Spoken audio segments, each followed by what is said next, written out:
నమస్తే అండి అందరికీ. ఎలా ఉన్నారు? బాగున్నారా? నేనైతే చాలా బాగున్నాను. మీరు కూడా చాలా బాగున్నారని ఆశిస్తున్నాను. ఈరోజు మా పాప వాళ్ళు మధ్యాహ్నం లంచ్లోకి ఎగ్ సూప్ కావాలి మా అని అన్నారు.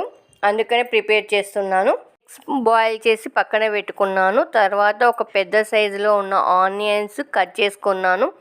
ప్యాన్ పెట్టుకొని ఇప్పుడు ఆయిల్ పోసి అందులో జీలకర్ర, కట్ చేసుకున్న 4 మిర్చీలు వేసి అందులో పసుపు, వెల్లిగడ్డ పేస్ట్ వేసుకొని అది స్మెల్ పోయే వరకు వేంపాలి.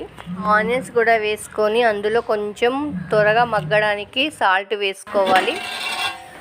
అలా పెట్టుకున్నాక మూత పెట్టుకొని కాసేపు కలపెట్టి మగ్గనివ్వాలి ఆనియన్స్ అన్నిటిని. అందులో మనం బాయిల్ చేసిన ఎగ్స్ కూడా యాడ్ చేసుకొని ఇలా కలపెట్టుకొని అందులో సరిపడ కారం, సాల్ట్, ధనియాల పొడి కూడా వేసుకొని కలపెట్టి మూత పెట్టుకొని కాసేపు మగ్గనివ్వాలి. తర్వాత మనం నానబెట్టుకున్న చింతపండు కూడా రసం పోయాలి. నేను ఈ జల్లెడతోని వడపోస్తాను, ఎందుకంటే చిన్న చిన్న పీసులలో పడకుండా ఉండడానికి. టీ స్పూన్ జీలకర్ర మెంతుల పొడి, వేయించుకున్న జీలకర్ర మెంతుల పొడి యాడ్ చేసేసి ఒకసారి కలపెట్టుకొని మూత పెట్టుకున్నాక ఇలా ఆయిల్ పైకి వచ్చిన తర్వాత ధనియాల పొడి, గరం మసాలా వేస్తే రెడీ అయిపోయిందండి మన ఎగ్ పులుసు.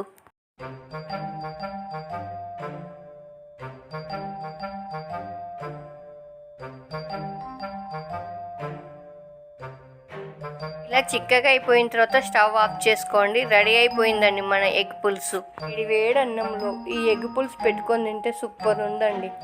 ఈ ఎగ్ పులుసు అయితే సేమ్ ఫిష్ స్మెల్ లానే ఉందండి. స్మెల్ అయితే మర్చిపోయానండు, ఈ ఎగ్ బాయిల్ చేసిన తర్వాత ఫోక్తో కానీ చాక్తో కానీ ఘాట్లు పెట్టుకుంటే ఆ పులుసు అంతా ఎగ్లోకి పోయి సూపర్ ఉంటుందండి టేస్ట్.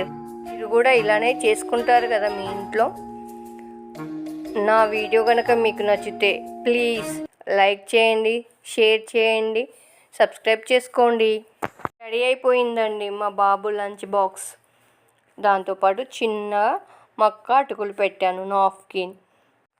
వాటికి లంచ్ ప్రిపేర్ అయిపోయింది. థ్యాంక్